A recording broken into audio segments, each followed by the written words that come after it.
குத்து விளக்கெரிய கொட்டுக்கால் கட்டில் மேல் மெத்தென்ன பஞ்சசைனத்தின் மேலேறி கொத்தளர் பூங்குடல் நப்பின்னை கொங்கை மேல் வைத்து கிடந்த மலர் மார்பாவாய் திரவாய் வைத்தடங்கண்ணினாய் நீ உன்மணாளனை எத்தனை போதும் துளிலிழ ஒட்டாய்கான் எத்தனையிலும் பிரிவாற்றகில்லாயால் தத்துவமன்று தகவேலோரெம்பாவாய் அகமாத்மா ந தேவோஸ்மி விஷ்ணுசேஷோ அபரிக்கிரஹ தமேவ சரணம் பிராப்தः தத்கைங்கர்ய சிகீர்ஷயா அஹமாத்மா ந தேவோஸ்மி விஷ்ணுசேஷோ அபரிக்கிரஹ தமேவ சரணம் பிராப்தः తత్కైంకర్య చికీర్షయా. పరమాత్మ మీదే ఆధారపడి ఉన్న అటువంటి అయిన నేను ఈ శరీరాన్ని కాదు, జీవాత్మని, శ్రీమన్నారాయణుడి దాసుడిని అనే పరమార్థాన్ని గుర్తించాక జీవితంలో నేను సార్థకం చేసుకోవడానికి ఒకే ఒక మార్గం వాడి చరణాల విందములను పట్టుకోవడమే, వాడి కాళ్ళను పట్టుకోవడమే.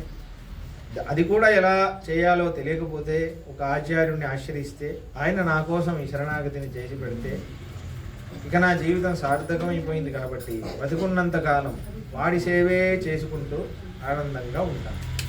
విషయం చాలా ఒక పరమార్థం చెప్పే పాసరం ఇది. నిన్న మహాలక్ష్మి అమ్మవారితో మాట్లాడినప్పుడు ఏమైందంటే, మహాలక్ష్మి అమ్మవారి దగ్గరికి వెళ్తుంటే ఇప్పుడు ఒక కృష్ణుడి గదిలో ఒక మంచం ఉంది. ఆ మంచంలో నీలాదేవి అని అంటారు. నీలాదేవితో పాటు కృష్ణుడు ఒకే మంచంలో ఇద్దరు పడుకొని ఉన్నారు. ఇద్దరిని వెళ్ళి మేలుకొల్పాలి. ముందు అమ్మతోనే మాట్లాడాలి కాబట్టి మహాలక్ష్మి అమ్మవారితో నీలాదేవితో మాట్లాడుతుంది. ఈ పాసరంలో ఉన్న విషయమే ఈ తిరుపావే ధ్యాన శ్లోకంలో వచ్చింది. నీలాతుంగ స్తనగిరి తటి సుప్తం ఉద్బోధ్య కృష్ణం.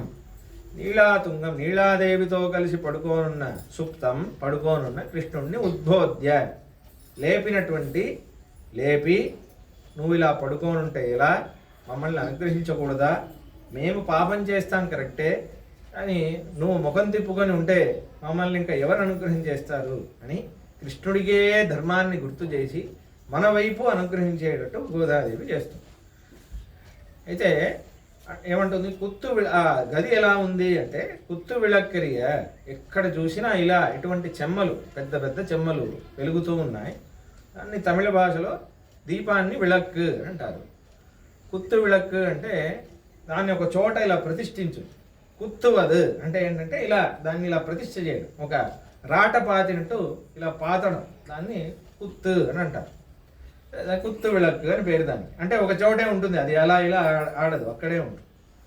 కుత్తు విళక్కే అది ఇలా వెలుగుతూ ఉంటే కోట్టు అంటే ఏనుగు దంతంతో చేయబడిన ఒక మంచం, కట్టిల్ మేల్. ఆ మంచం మీద మెత్తెన్న, చాలా మెత్తగా, పంచశయనం అంటే ఇప్పుడు మనం వేసుకుంటున్నామే మ్యాట్రెస్ అని, స్లీప్ వెల్, రిలాక్స్ వెల్, ఏమేమో ఉన్నాయి, అవన్నీ కాదు. మ్యాట్రెస్ అంటే మెత్తగని శాస్త్రంలో 5 లక్షణాలు ఉన్నాయి. అలా ఉండాలి ఒక మెత్త తయారు చేసేటప్పుడు. 5 లక్షణాలు అంటున్నారు. పంచశయనం అని గోదాదేవి సాధారణంగా మాట్లాడితే కూడా శాస్త్రార్థం ఉంటుంది. మెత్త ఎలా ఉండాలంటే తెల్లగా ఉండాలి, చల్లగా ఉండాలి, అందంగా ఉండాలి, సుగంధంగా ఉండాలి, మృదువుగా ఉండాలి. 5 లక్షణాలు. ఇలా ఉంటేనే దానికి పేరు మెత్త. కాబట్టి అలా పంచశయనంలో పైన వీళ్ళిద్దరూ కిడంద వలర్మార్బా వాయితిరవాయ్ ఆ నీలాదేవితో కలిసి నువ్వు పడుకున్నావే.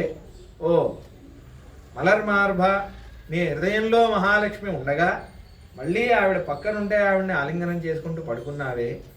ఓ కృష్ణ, నోరు తెరిచి మాట్లాడవా అని అంటుంది. దాని తర్వాత ఆయన మాట్లాడకపోతే మళ్ళీ నీలాదేవి మహాలక్ష్మి అమ్మవారి వైపు తిరిగి అంటోంది, మలర్ మార్బా వాయితే మైత్తడం గండినాయ్. అమ్మా అందమైన కాటుక పెట్టుకొని ఇంత అందంగా నీ జుట్టు నుంచి వాసన వస్తుంది. నీలా అంటే అందమైన జుట్టు కలది అని అర్థం. తమిళ భాషలో నప్పిన్నై అని అంటారు. నప్పిన్నై అంటే జుట్టు, నప్పిన్నై అంటే మంచి ఒక సుగంధమైన జుట్టు కలది అని అంటారు. అందుకే నీలాదేవిని నప్పిన్నై అని అంటారు. అయితే ఏమంటుంది, మలర్ మార్బా మైత్తడం గండినాయ్. నీ ఇంత అందమైన, తడం అంటే విశాలమైనది, మై అంటే కాటుక, కాటుక పెట్టుకొని విశాలంగా ఉన్న కళ్ళు కలిగిన ఓ మహాలక్ష్మి మైత్తడం గండినాయ్ నీయున్ మనాలనై. నువ్వు మీ ఆయనని ఎత్తనైపోదుం తురిలేడగొట్టాయిగా. నువ్వు అసలు తురిలేడగొట్టాయిగా. నువ్వు నిద్ర నుంచి ఆయన లేస్తాడన్నా నువ్వు లేవనివ్వవు అనుకుంటాను. నువ్వు ఆయన అంటే నీకెంత ఇష్టం అంటే వాడే లేచి అనుగ్రహం చేస్తాడన్నా నువ్వు లేవనివ్వవేమో కదా. అలా వాడిని అంత గాఢంగా ఆలింగనం చేసుకొని అలా పడుకున్నావే తల్లి. ఎత్తనయేలు పిరివాట్రగిల్లాయా. ఒక్క క్షణం కూడా నువ్వు విడవలేవని తెలుసు అని తత్వం అంటే తగవు, కానీ పరమార్థం తెలుసుకో తల్లి. తగవు అంటే దయ చూపించకుండా నువ్వే కదా దయ చూపించాలి. వాడిని నీ వైపు తిప్పుకుంటే మా వైపు వాడు ఎలా చూస్తాడు, చూసి ఎక్కడ అనుగ్రహిస్తాడు. నువ్వైనా అమ్మవి కదా, నువ్వైనా మా వైపు వాడిని అనుగ్రహించేటట్టు చేయరాదా అని అంటుంది. దీంట్లో పరమార్థమైన విషయం ఒకటి ఉంది. ఏంటంటే ఆ మంచం అనేది ఉంది కదా, ఆ మంచానికి 4 కాళ్ళు ఉన్నాయి. 4 కాళ్ళే 4 వేదాలు. ఋగ్వేదం, యజుర్వేదం, సామవేదం, అథర్వణ వేదం అని 4 వేదాలు. దానిపైన మంచం, ఆ కాళ్ళకి మీద మంచం. నేనేం చెప్పానంటే కొన్ని రోజుల ముందు ప్రస్తావించాను, వేదంలో ఉన్న విషయాలు మనకు అర్థం కావు. వేదంలో ఎన్నో యాగాల గురించి ఉంటాయి, ఎన్నో విద్యల గురించి ఉంటాయి. వేదంలో ఆ వేదం యొక్క సారం అంటే ఇప్పుడు ఋగ్వేదం అనే వేదం ఉందనుకో, ఋగ్వేదంలో మళ్ళీ చాలా శాఖలు ఉంటాయి. అంటే ఒక చెట్టు ఉందనుకోండి, చెట్టులో వేరే వేరే బ్రాంచెస్ ఉంటాయి కదా, కొమ్మలు చాలా ఉంటాయి. అలానే ఋగ్వేదం అంటే దాంట్లో మళ్ళీ ఎన్నో శాఖలు ఉంటాయి. భాష్కల శాఖ, అశ్వలాయన శాఖ, ఆ శాఖ, ఈ శాఖ చాలా ఉంటాయి. అలా ఋగ్వేదంలో కొన్ని శాఖలు ఉన్నాయి. ఋగ్వేదంలో ఒక 100 శాఖలు ఉన్నాయి, ఒక 20 శాఖలు ఉన్నాయి ఋగ్వేదంలో. యజుర్వేదంలో ఒక 100 శాఖలు. శాఖలు అంటే ఒక భాగం అనుకోండి. సామవేదంలో అలా 1000 శాఖలు ఉన్నాయి. అథర్వణ వేదంలో 9 ఉండేవి. అంటే ఇవన్నీ ఉండేవి ఒక కాలం వేదవ్యాస స్వామి వారి కాలంలో. అంటే వేదవ్యాస స్వామి వారి ఇలా విభజన చేసి ఇచ్చారు. ఎందుకంటే మొత్తం వేదం అంటే ఎలా పడితే అలా ఉంటే అందరూ చదవలేరని ఒక సిస్టమేటిక్గా ఇది కేటగిరీ అని విభజన, ఒక క్లాసిఫై చేసి ఇచ్చారు వేదవ్యాస స్వామి. వేదవ్యాస స్వామి వారు చేసినప్పుడు 1131 1131 శాఖలు ఉండేవి. ఇప్పుడు 17 శాఖలే ఉన్నాయి. మొత్తం పోయింది, 1% కూడా లేదు వేద జ్ఞానం అనేది. ఎందుకంటే వేదాధ్యయనం చేయట్లేదు బ్రాహ్మణులు. కాబట్టి అది ఉంది, ఎంత ఉంటే అంతే మనకి. కాబట్టి అది వదిలేయండి ఆ సంగతి. కానీ ఇప్పుడు ఆ వేద జ్ఞానం పోయినట్టేనా అంటే, అందుకే వేదవ్యాస స్వామి వారు ఏం చేశారంటే, ఇప్పుడు ఒక శాఖ, ఇది జాగ్రత్తగా వినండి, చాలా జాగ్రత్తగా వింటే కూడా అర్థం కాదు. కాబట్టి మీరు ఎంత జాగ్రత్తగా వినాలో ఆలోచించి జాగ్రత్తగా వినాలి. కాబట్టి ఒక శాఖ ఉందనుకో, ఆ శాఖలో ఆ శాఖ యొక్క సమ్మరీ ఏంటి? మొత్తం శాఖ ఒకళ్ళు చదవలేరు. ఆ శాఖ యొక్క సమ్మరీ ఏంటి అంటే, ఆ శాఖలో మళ్ళీ వేదవ్యాస స్వామి గారు ఏం చేస్తారంటే, ఆ శాఖకి సమ్మరీలో కొన్ని మంత్రాలన్నీ ఉంటాయి. అవన్నీ వెతికి ఉపనిషత్ అని ఒక భాగం ఇస్తారు. కాబట్టి ఇప్పుడు 1131 శాఖలు ఉంటాయి. 1131 ఉపనిషత్ అని ఒక్కొక్క ఆ శాఖకి ఇది సారం, ఇది నువ్వు నేర్చుకో అని ఒక్కొక్క శాఖలు ఇచ్చారు. ఇప్పుడు 1000 శాఖలు లేవు, 17 ఉన్నాయి. ఆ ఉపనిషత్తులు అన్నీ పోయాయి. దాంట్లో ముఖ్యంగా ఒక 10 ఉపనిషత్తులు చాలా ముఖ్యం అని అన్నారు. ఈశావాస్య ఉపనిషత్, ఈశక్యేన కటప్రశ్న, కుండమాండూక్య తిత్తిరి, చాందోగ్యమైతరేయంచ, బృహదారణ్యకం తథా అని 10. ఈశావాస్య ఉపనిషత్తు, కఠోపనిషత్తు, కేనోపనిషత్తు, దాని తర్వాత ప్రశ్నోపనిషత్తు, చాందోగ్యోపనిషత్తు, ఐతరేయ ఉపనిషత్తు, తైత్తిరీయ ఉపనిషత్తు, బృహదారణ్యక ఉపనిషత్తు అని ఇలా 10 ఉన్నాయి. ఇవి కూడా చదవలేం. మనం సామాన్య ప్రజల కోణంలో ఆలోచించండి, ఇవన్నీ చదవలేం. ఈ పేర్లే గుర్తుండవు. నాకే చాలా రోజులు పట్టింది పేర్లు తెలుసుకోవడానికి. అయితే అయితే దాని తర్వాత అందుకే వేదవ్యాస స్వామి వారు ఏం చేశారంటే ఈ మొత్తం సమ్మరీని మళ్ళీ మనకి ఇంత వేద జ్ఞానం ఎవరు చదవలేరు అని చెప్పేసి మనకి ఏం చేశారంటే వేదాంత సూత్రం అని ఒక 600 సూత్రాల్లో 600 లైన్స్లో మనకి ఇచ్చేశారు. మొత్తం వేదంలో ఉన్న విషయం ఇదే అన్నట్టు ఇచ్చేశారు. ఇప్పుడు 600 సూత్రాలు కూడా మనం చదవలేము. చూడండి ఎంత మన కోసం ఆ మహర్షులు ఎంత దయ చేస్తున్నారు. అనంతావై వేదాహ అని ఉంది. వేదం అనేది అనంతం. వేదం అందరూ చదవలేరు, దాన్ని విభాగం చేశారు. ఆ ఒక్క శాఖనే చదువుతాడేమో అని, అది కూడా చదవకపోతే సరే దాంట్లో ఉన్న ఉపనిషత్తు అయినా చదువు అన్నారు. అది కూడా చదవకపోతే సరే వేదాంత సూత్రం అన్నారు. వేదాంత సూత్రం కూడా ఒక్కొక్కళ్ళు ఒక్కొక్క భాష్యం రాసేశారు. అయితే ఇప్పుడు ఆ వేదాంత సూత్రానికే వీళ్ళందరూ శ్రీభాష్యం అని రాశారు. మన రామానుజాచార్యుల వారు శ్రీభాష్యం రాశారు, ఇంకొకళ్ళు ఇంకో భాష్యం, మధ్వ భాష్యం, చైతన్య భాష్యం, ఇలా ఎన్నో భాష్యాలు ఉన్నాయి. శ్రీభాష్యం అనేది శ్రీభాష్యం అని సరస్వతి అమ్మవారి అనింది. రామానుజాచార్యుల వారు రాసిన భాష్యమే గొప్పది. కానీ రామానుజాచార్యుల వారు ఇప్పుడు ఆలోచిస్తున్నారు. ఏం ఆలోచిస్తున్నారంటే అందరూ భాష్యం చదవలేరు, అందరూ పండితులు కాదు కదా, అందరూ చదవలేరు. అప్పుడు మన సంప్రదాయంలో మన ఆచార్యులు ఆలోచించి ఏం చేస్తున్నారు, శాస్త్రం అంతా చదువుతున్నారు. చదువుతున్నప్పుడు హారీత మహర్షి ఒక మహర్షి ఆయన ఏం చేశారు, ఒక హారీత స్మృతి ఒక గ్రంథం రాశారు. దాంట్లో ఆ 500 సూత్రాలన్నీ ఉన్నాయి కదా, వేదవ్యాస స్వామి రాసింది. దీంట్లో ఉన్నది 5 విషయాలే అని మనకి ఇంకా చిన్నగా మన జీవితాంతం గుర్తుపెట్టుకుని 5 విషయాల్లో ఇంతే ఉన్న విషయం అని ఇచ్చేసి ఇప్పుడు ఎంత సులభంగా అయిపోయింది. ఇప్పుడు చూడండి, 4 వేదాలు ఆ మంచం మీద ఆ సమ్మరీనే అంటే 4 వేదాలు కాళ్ళు, మంచం యొక్క కోళ్ళు అంటారు. దాని మీద ఆ పై భాగం మంచ భాగమే ఉపనిషత్తు, ఎందుకంటే దాని సారం. దాని మీద పంచశయనం ఉంది కదా, ఈ హారీత మహర్షి చెప్పిన 5 విషయాలే. అది మనకి ఎలా అర్థమవుతుంది, గోదాదేవి అమ్మవారికి ఎలా కనిపిస్తుంది, కుత్తు విళక్కెరియ ఇలా చెమ్మలు చుట్టూ ఎక్కడ చూసినా చెమ్మలు ఉన్నాయి కాబట్టి ఆ దీపంలో ఈ విషయం కనిపిస్తుంది. అలానే గురువు అనేవారు ఏం చేస్తారు, మనకి జ్ఞాన దీపం, మనకు దీపం ఇచ్చే మనకి ఆ జ్ఞానం ఇస్తారు, ఇవ్వడం వల్లే మనకి కనిపిస్తుంది. కాబట్టి ఆ దీపమే రామానుజాచార్యులు వారు ఇస్తున్నారు. గురువు అనే శబ్దానికి అదే అర్థం.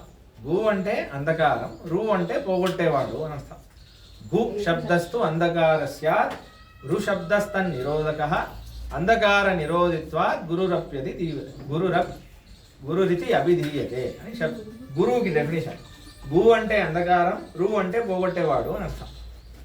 కాబట్టి ఇప్పుడు రామానుజాచార్యులు వారు ఈ 5 విషయాలు ఇస్తున్నారు. ఏంటి 5 విషయాలంటే, ఇది మీరు తెలుసుకున్నారనుకోండి, మీకు మొత్తం వేదం, వేదాంతం, ధర్మశాస్త్రం అన్నీ అర్థమైపోయినట్టే మొత్తం సులభంగా. ఎందుకంటే సామాన్యమైన ప్రజలు అందరూ అలానే కదా, స్వామి ఏంటి ఉపనిషత్తు అంతా నాకు తెలియదు, ఏంటి విషయం ఏంటి, సింపుల్గా నాకు ఒకేసారి అర్థమయ్యేలాగా చెప్పండి, ఏంటి విషయం అంటే 5 ప్రశ్నలు. నీ జీవితంలో చాలా ముఖ్యమైన 5 ప్రశ్నలు ఉన్నాయి. 5 ప్రశ్నలకు నువ్వు జవాబు తెలుసుకోవడమే, నీకు జవాబు చెప్పడమే వేదం యొక్క లక్ష్యం. 5 ప్రశ్నలు ఏంటి అంటే, మొదటి ప్రశ్న నేనెవడిని, ఇది మొదటి ప్రశ్న. రెండవ ప్రశ్న నేను జీవితంలో ఏం చేయాలి, నా లక్ష్యం ఏమిటి. మూడవ ప్రశ్న ఆ లక్ష్యాన్ని నేను ఎలా సాధించాలి. నాలుగవ ప్రశ్న లక్ష్యం సాధిస్తే నాకేమొస్తుంది. ఐదవ ప్రశ్న మరి ఇన్ని రోజులు నేను ఎందుకు సాధించలేకపోయాను, నన్ను సాధించకుండా ఆపేది ఏంటి. ఇది 5 ప్రశ్నలు. అర్థమైందా? చాలా సింపుల్. నేను ఎవరిని, నేనేం చేయాలి, ఎలా చేయాలి, చేస్తే ఏమొస్తుంది, నేను ఎందుకు చేయలేకపోతున్నాను. ఇది 5 ప్రశ్నలు. ఈ 5 ప్రశ్నలు హారీత మహర్షి మనకి ఇస్తున్నారు. సింపుల్గా వేదం యొక్క సారం ఇదే అంటున్నారు. ప్రాప్యస్య బ్రహ్మణో రూపం ప్రాప్తుశ్చ ప్రత్యేగాత్మనః ప్రాప్త్యుపాయ ఫలం ప్రాప్తే తథా ప్రాప్తి విరోధి చ వదంతి సకలా వేదాః సేతిహాస పురాణకాః మునయశ్చ మహాత్మానో వేదార్థవేదినః. మొత్తం వేదం, వేదాంతం, ఉపనిషత్తు, పురాణం అన్నీ చూసుకుంటే 5 విషయాలే ఉన్నాయి. ఇది నువ్వు తెలుసుకో అంటున్నారు. ఇప్పుడు ప్రశ్నలు తెలిసిపోయాయి, జవాబు కూడా తెలియాలి కదా. ప్రశ్నలు అయితే తెలిసింది. నేను ఎవరిని ప్రశ్నకి జవాబు ఏంటంటే మనం అనుకుంటున్నాం నేను బీకామ్ గ్రాడ్యుయేట్ని, నేను ఫలానా కాలనీలో ఉండేవాడిని, నేను సాఫ్ట్వేర్ ఇంజనీర్ని, నేను ఫలానా వాళ్ళని కొడుకుని. ఇదే మన ఐడెంటిఫికేషన్ అనుకుంటున్నాం. ఇదంతా మన ఐడెంటిఫికేషన్ కాదు. అందుకే ప్రతిరోజు మీతో ఈ శ్లోకం చెప్పిస్తున్నాను. మీ ఐడెంటిఫికేషన్ నేను ఎవరిని అనేసి దానికి జవాబు ఏంటంటే అహమాత్మాన దేహోస్మి విష్ణుశేషో పరిగ్రహ. ఇదే జవాబు. పురాణం అంతా చదివారంటే మీకు ఇదే అర్థమవుతుంది. వేదం అంతా చదివారంటే నువ్వు ఈ శరీరాన్ని కాదు, నువ్వు శరీరం కాదు, నువ్వు జీవాత్మవి. నువ్వు ఎవరికి చెందిన వాడివి? నారాయణుడికి చెందిన వాడివి. వాడి నీ లోపల అంతర్యామిగా వాడుండి నిన్ను శాసిస్తున్నాడు. నువ్వు వాడి మీద ఆధారపడి ఉన్నవాడివి. కాబట్టి నీ లక్ష్యం ఏమిటి? వాడిని చేరుకోవడమే నీ లక్ష్యం. వాడి నుంచి దూరంగా ఉండడం వల్లే ఈ కష్టం నువ్వు అనుభవిస్తున్నావు. నువ్వు ఎప్పుడైతే నీ ఒకే ఒక బంధువు వాడే, ఆ కృష్ణుడే నీ బంధువు అని నువ్వు ఎప్పుడైతే ఎరుగుతావో నీకు ఆ రోజే నువ్వు సుఖంగా ఉంటావు. లేకపోతే మళ్ళీ పుడతావు, మళ్ళీ ఇక్కడ అనుభవిస్తావు. ఇక్కడ ఉండే సుఖం అంతా సుఖమే కాదు. నేను బీకామ్ గ్రాడ్యుయేట్ని, నేను ఎంబీఏ గ్రాడ్యుయేట్ని, ఫలానా సాఫ్ట్వేర్ ఇంజనీర్, ఫలానా వాళ్ళు కొడుకుని అనుకున్నాను అంటే ఇవన్నీ శాశ్వతం కాదు. ఫలానా వాళ్ళు కొడుకుని అంటే వాళ్ళే ఉండరు. ఫలానా బీకామ్ అంటే ఆ బీకామ్ కోర్సే ఉండదు. ఫలానా ఇల్లు అంటే ఇల్లే ఉండదు. ఫలానా ఇన్ని డబ్బులకి ఇంత ఆస్తికి నేను వారసుని అంటే ఆస్తి కూడా ఉండదు. నువ్వే ఉండవు. ఇవన్నీ కాదు. శాశ్వతమైన ఐడెంటిఫికేషన్ ఏంటంటే పరమాత్మ యొక్క దాసుడి నువ్వు. వాడి మీదే ఆధారపడి ఉన్నవాడు. నీకు అన్నీ ఇచ్చేది వాడే. కాబట్టి ఇది పురాణాల్లో చాలా అంటున్నారు. ఒక్కొక్క ప్రమాణం చెప్పలేను అంటే మీకు ఆలస్యం అయిపోతుంది. కాబట్టి ఇదే నువ్వు ఎవరివి అంటే నువ్వు జీవాత్మవి. నువ్వు పరమాత్మ శ్రీమన్నారాయణుడి ఆ వాసుదేవుడి దాసుడివి నువ్వు. అది నువ్వు విషయం. రెండో విషయం నా లక్ష్యం ఏమిటి? వాడిని చేరుకోవడమే. వాడిని చేరుకోకుంటేనే నువ్వు ఆనందంగా ఉంటావు. లేకపోతే మళ్ళీ కష్టపడతావు. తత్కర్మ ఎన్న బంధాయ సావిద్య యా విముక్తయే అంటున్నారు. అందరూ ఇది చదవాలి, అది చదవాలి, ఇది పొందాలి, అది పొందాలి అనుకుంటున్నారు. కానీ ఏది అసలైన ధనం అని పరాశర మహర్షిని అడుగుతాయని అంటున్నారు. ఏ విద్యను నువ్వు సంపాదిస్తే మళ్ళీ నువ్వు ఇక్కడ పుట్టే అవసరం ఉండదో, నువ్వు ఎప్పటికీ శాశ్వతంగా ఆనందంగా ఉంటావో, నీకు దాహం వేయదు, నీకు అలసట రాదు, నీకు ఆకలి లేదు, నీకు నిద్ర రాదు, నీకు జ్వరం రాదు, నువ్వు ఎప్పుడు ఆనందంగా ఉంటావు. ఆ ముక్తిని నువ్వు ఎప్పుడు పొందుతావో అప్పుడే నువ్వు ఆనందంగా ఉండట్టు, నువ్వు సార్థకంగా ఉండట్టు. కాబట్టి రెండవ ప్రశ్నకి జవాబు ఏంటంటే అది ఇవ్వగలిగేది వాడు ఒక్కడే, కృష్ణుడు ఒక్కడే ఇవ్వగలడు. అది కృష్ణుడే భగవద్గీతలో అంటున్నాడు. నన్ను చేరుకుంటేనే నువ్వు ఆనందంగా ఉంటావు అని అంటున్నాడు. రెండవ విషయం. మూడవ విషయం, దాన్ని ఎలా చేరుకోవాలి, ఇక్కడ ఆ కృష్ణుడిని ఎలా పొందాలి, అది సమస్య అయిపోతుంది. అయితే ఆ వాడిని ఎలా పొందాలి అని అడిగినప్పుడు దానికి చాలా విధాలు ఉన్నాయి. తపస్సు చేయొచ్చు. మహర్షులందరూ తపస్సు చేస్తున్నారు కదా పొందడానికి. కొంతమంది కర్మలన్నీ యాగాలన్నీ చేస్తున్నారు పొందడానికి మహర్షులందరూ. కొంతమంది నామస్మరణ చేస్తున్నారు, కృష్ణుడి నామమే జపిస్తున్నారు. ఎందుకంటే కృష్ణుడిని పొందాలంటే కృష్ణుడు అనుగ్రహించాలి. మీరు ఫోర్స్ చేయలేదు కృష్ణుడిని. ఎందుకంటే జబర్దస్తి చేయలేదు. వాడికి ఎప్పుడు ఇష్టమో అప్పుడే తీసుకుంటాడు కదా. కానీ ఇదంతా చాలా కష్టమైన మార్గాలు ఇవన్నీ. అందుకే మన సంప్రదాయంలో రామానుజాచార్యులు వారు ఏం చేస్తున్నారంటే ఏ మార్గం మనం ఎంపిక చేసుకుంటే కృష్ణుడు తానే నేను అనుగ్రహిస్తాడు అంటున్నాడో ఆ మార్గం వెతుకుతున్నాడు. ఈ కృష్ణుడిని పొందడానికి వేదవ్యాస స్వామి వారు 32 మార్గాలు చెప్తున్నారు. ఇలా నువ్వు ధ్యానం చేయి, నీకు మెల్లమెల్లగా ఆహారం ఆపేసేయి, దాహం ఆపేసేయి, దాని తర్వాత ఊపిరి తీసుకోవడం ఆపేసేయి. ఇలా ఏమవుతుందంటే ఆయన హృదయంలో కృష్ణుడు కూర్చుంటాడు, నీ శరీరం పక్కగా అయిపోతుంది, శరీరం నుంచి ఇలా ఈ మహర్షులు చేసేవి ఇవన్నీ కష్టం. మనకి వింటేనే భయం వేస్తుంది ఇవన్నీ చేయాలా అని కదా, మనలాంటి వాళ్ళని చేయలేము. అయితే వేదవ్యాస స్వామి వారు ఒక విషయం చెప్పారు, న్యాస విద్య అనే విషయం చెప్పారు. అది మహర్షులందరూ వదిలేశారు. ఎందుకంటే మహర్షుల శక్తికి అది చాలా చిన్నది. ఈ ఆఫ్టర్ ఆల్ ఇది నేను ఎందుకు చేయాలి, నేను పెద్దవే చేయడానికి నాకు శక్తి ఉన్నప్పుడు ఇవన్నీ నేను ఎందుకు చేయాలి. మన సంప్రదాయంలో ఉన్న ఆచార్యులు అందరూ దాని గురించి బాగా చదివారు. ముఖ్యంగా నమ్మాళ్వార్ అని ఒక ఆచార్య స్వామి వారు దాన్నే మనకి చూపించారు. ఎందుకంటే కలియుగంలో అసలే ఆయువు తక్కువ, అసలే పాపం ఎక్కువ చేస్తాము, హరిభక్తి చేయడానికి సమయం ఉండదు. మనం ఇక్కడ విన్నట్టు వింటాం, మళ్ళీ బయట వెళ్ళంగానే అన్నీ మర్చిపోతాం. మళ్ళీ మన రొటీన్ మనకి మళ్ళీ దేవుడు ఉన్నాడా లేదా అనే ప్రశ్న వచ్చేస్తుంది ఇంత చెప్తే కూడా. కాబట్టి బేస్ ఎగిరిపోతుంది. కాబట్టి ఇలా సమయంలో ఉన్నప్పుడు సింపుల్ అయిన ఉపాయం ఏమిటి అని అడిగినప్పుడు ఏమంటున్నారంటే, కృష్ణుడు ఏమంటున్నారు, ఏం చేయదు, నా కాళ్ళని నువ్వు పట్టుకో స్వామి, నాకు వేరేమి గతి లేదు, నువ్వే అనుగ్రహించు అని నన్ను పట్టుకుంటే నేను నీకు మోక్షాన్ని తీసుకెళ్తాను. మరి ఆ కాళ్ళు ఎలా పట్టుకోవాలి అది కూడా మనకు తెలియదే. కాళ్ళు పట్టుకోవాలంటే వెళ్ళి పట్టేసుకోవాలా, లేకపోతే చేతులు ఎత్తేయాలా? దానికి కూడా ఒక విధి. దాని గురించి వెతికినప్పుడు శాస్త్రాల్లో కొన్ని విధులు చెప్తున్నారు. ఇలా దాన్నే శరణాగతి అంటున్నారు. దాన్ని ఇలా చేస్తే నీకు సులభంగా కృష్ణుడే నీకు అనుగ్రహించేస్తాడని. అదే రామానుజాచార్యుల వారు చెప్పిన ఉపాయం. ఎందుకంటే వేరే ఉపాయాలన్నీ ఎంచుకున్నారనుకోండి, ఇప్పుడు మొదటి ప్రశ్న నేను కృష్ణుడి దాసుడిని, రెండవ ప్రశ్నకి జవాబు నేను కృష్ణుడినే చేరుకోవాలి, మూడవ ప్రశ్నకి ఎలా చేరుకోవాలంటే ఈ మార్గాలన్నీ మీ సొంతంగా మీరు కష్టపడి ఎంచుకోవడం. కానీ ఈ శరణాగతి అనేది కృష్ణుడే నేను ఇస్తానంటున్నాను. ఏంటి తేడా అర్థమైందా? నేనే ఒక దారి ఎంచుకోవడం వేరే, కృష్ణుడే ఒక దారి ఇవ్వడం వేరే. ఆ దారి ఎలాగైనా వర్క్ అవుతుంది, ఎందుకంటే కృష్ణుడు ఇచ్చాడు కదా, ఆ దారి వర్క్ అవుతుంది. కాబట్టి ఆ శరణాగతినే రామానుజాచార్య వారు చెప్తున్నారు. కాబట్టి మనం ఏం చేసే అవసరం లేదు. రామానుజ సంప్రదాయంలో ఉన్న ఒక ఆచార్యుల దగ్గర వైష్ణవ దీక్ష తీసుకుంటే చాలు, శరణాగతి చేస్తే చాలు. రామానుజ సంబంధం వచ్చేసింది కదా, రామానుజాచార్యుల వారి ముఖం చూసి మనల్ని అనుగ్రహించేస్తుంది, అంతే విషయం. కాబట్టి ఆ శరణాగతియే ఉపాయం. ఇదే సింపుల్ అయిన ఉపాయం, వేరేది మనం చేయలేం ప్రాక్టికల్గా. ఎందుకంటే మనకి దేవుడి మీద నమ్మకమే ఉండదు.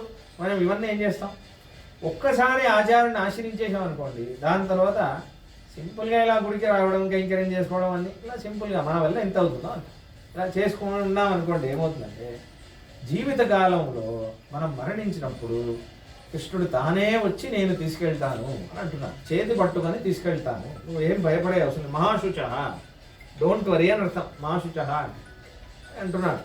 అదే రామానుజాచార్యుల వారు మనకిచ్చారు. కాబట్టి కేవలం రామానుజ సంబంధం వస్తే మనకిచ్చారు. అయితే ఇది పొందితే ఏమొస్తుంది? నాలుగో ప్రశ్న. ఇదే ఆనందం గురించే తెలుసుకోవాలి మీరు. చాలా విషయం. యతో వాచో నివర్తంతే అప్రాప్య మనసా సహా అని అంటుంది వేదం. నీకు నోరు నుంచి మాటలు రావు, కళ్ళలో నీళ్లు ఆనంద బాష్పాలు వస్తాయి. ఆ స్వామిని నువ్వు చూసినప్పుడు నీకు జ్ఞానోదయం కలుగుతుంది. కలిగి నిన్ను వాడి హృదయంలో నిన్ను పెట్టుకొని హాయిగా వాడి సేవ చేసుకుంటూ హాయిగా ఉంటావు అని అంటున్నా. ఆ ఆనందం మీకు ఇక్కడ దొరకదు, అక్కడే దొరుకుతుంది. అది ఆ ఆనందం ఎలా ఉంటుంది అని అప్పుడప్పుడు పరిచయం చేయడానికే గుడి. ఆహా, ఇంత ఆనందంగా ఉంటుందా, తిరుపావి చెప్తే ఇంత ఆనందంగా ఉంటుందా, భగవంతుడి అభిషేకం చూస్తే ఇంత ఆనందంగా ఉంటుందా, భగవంతుడి ప్రదక్షిణ చేస్తే ఇంత ఆనందంగా ఉంటుందా, భగవంతుడి భజన చేస్తే ఇంత ఆనందంగా ఉంటుందా అని అప్పుడప్పుడు మీకు పరిచయం చేయడానికి. ఇది అప్పుడప్పుడు వస్తేనే ఇంత ఆనందంగా ఉంది, శాశ్వతంగా వస్తే ఇంత బాగుంటుంది. ఆ భావనే నాలుగోది ఆనందం. ఐదవది ఏంటంటే, మరి నేను ఎందుకు చేయలేకపోతున్నాను అంటే మీరు గురువుని ఆశ్రయించలేదు, మీరు వైష్ణవ జీవన విధానంలో మీరు లేరు, అందుకే కష్టపడుతున్నారు. కాబట్టి ఇది మీరు తెలుసుకొని దాన్ని ఎలా చేయాలి అనే విషయమే. కాబట్టి ఆ దీపమే రామానుజాచార్యుల వారిగా ఉంటున్నారు. ఒక మంచి ఉదాహరణ ఏంటంటే, రామానుజాచార్యుల వారు ఇప్పుడు వేదాంతానికి శ్రీభాష్యం రాశాను అంటున్నారు కదా. రామానుజాచార్యుల వారు ఏం చేస్తున్నారంటే, శ్రీభాష్యం అనేది విస్తారంగా ఉంటుంది, అందరూ చదవలేరని దీపం ఒక గ్రంథం రాస్తున్నారు. నేను చెప్పాను రామానుజాచార్యుల వారే దీపం అంటున్నారు కదా, ఆయన దీపం అనే ఒక గ్రంథం రాశారు, వేదాంత దీపం అని.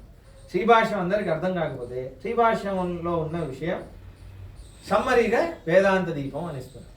వేదాంత దీపంలో కూడా అర్థం కాకపోతే జస్ట్ నాకు సారం తెలుసుకోవాలని వేదాంత సారం అని రాస్తున్నారు.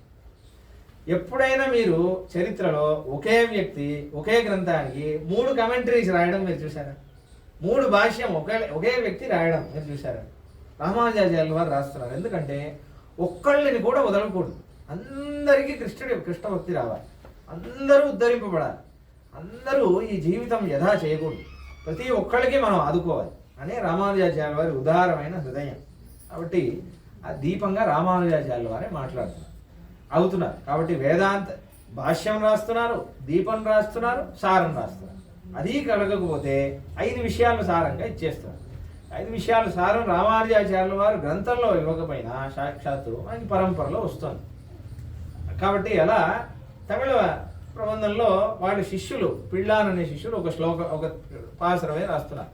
మిక్క ఇరై నిలయం మెయ్యా ముయిర్ నిలయం తక్క నెరియం తడయాగి తొక్కియలం అని ఈ 5 విషయాలు చెప్తున్నారు. ఈ 5 విషయాలే ఉంది, వేదం మొత్తం 5 విషయాలే ఉంది అంటున్నారు. కాబట్టి రామానుజాచార్యుల వారు మనం ఏం చేస్తున్నారంటే మైత్తడం కన్నినాయ్, చాలా అందమైన కాటుక గలదానా అంటున్నాడు కదా. ఆవిడ మహాలక్ష్మి అమ్మవారికి అందమైన కాటుక ఉంది కాబట్టి కృష్ణుడు ఆవిడ్ని చూస్తున్నాడా? ఈవిడ కృష్ణుడిని చూస్తుంది, కృష్ణుడు ఆవిడ్ని చూస్తున్నాడు. కాటుక ఎందుకు పెట్టుకుంటారు తెలుసా మీకు?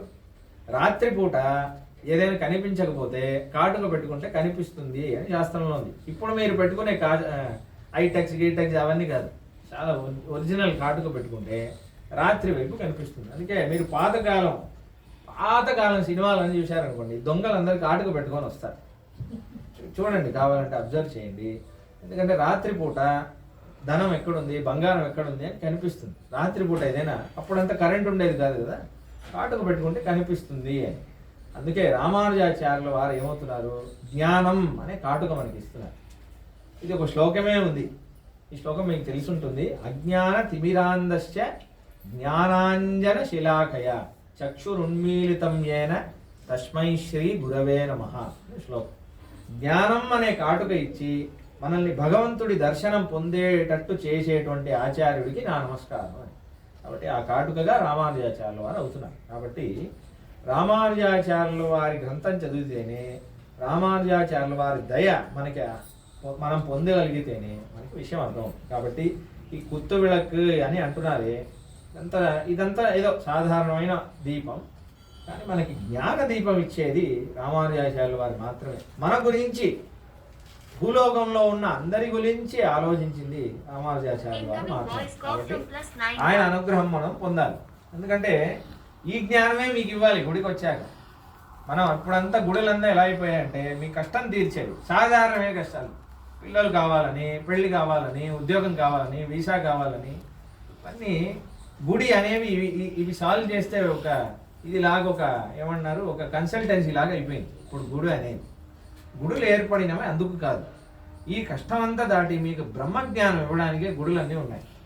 మీకు శాశ్వతమైన జ్ఞానం ఇచ్చి, ఈ కష్టం అంతా కాదు, నువ్వు ఎందుకు ఇక్కడ ఉన్నావు, ఇదే కష్టం, ఈ సంసారమే నీకు కష్టం, దీన్ని వదిలేసి కృష్ణుడిని పొందడం అదే నీకు ధనం, ఆ జ్ఞానం ఇవ్వడానికే గుళ్ళన్నీ ఉన్నాయి. కానీ ఆ జ్ఞానాన్ని వినడానికి జనానికి ఓపిక లేదు. ఇవే మళ్ళీ ఇవే తెలుసుకుంటున్నారు. మళ్ళీ నాకు ఇది కావాలి, అది కావాలి, నాకు పెళ్ళవ్వాలి, ఇది అవ్వాలి, ఇదంతా ఉంటాయి జీవితంలో. కానీ మీరు జ్ఞానాన్ని పొంది కృష్ణుణ్ణి ఎలా ఆశ్రయించాలి, దానికి నేను ఎటువంటి గురువుని ఆశ్రయించాలి, ఇదే కదా నాకు జీవితం ఇచ్చినందుకు ఇదే కదా కారణం అని ఈ సత్యాన్ని మీరు అడిగి, ఈ జ్ఞానం గురించి, ఈ విషయం గురించి మీరు ఆలోచించి మీ జీవితాన్ని మీ సార్థకం ఎలా చేసుకోవాలో దాని గురించి ఆలోచించండి. ఆండాళ్ తిరువిడే శరణం. హెచ్చరిక. గోవింద గోవింద. వాడ వెంకటరమణ గోవింద గోవింద. ఆపద్ముక్కులవాడ అనాథరక్షక గోవింద గోవింద. జయ సుదర్శన, జయ జయ శ్రీ సుదర్శన, జయ జయ శ్రీ సుదర్శన. శ్రీమతే రామానుజాయ నమః. శ్రీమతే రామానుజాయ నమః. శ్రీమతే రామానుజాయ.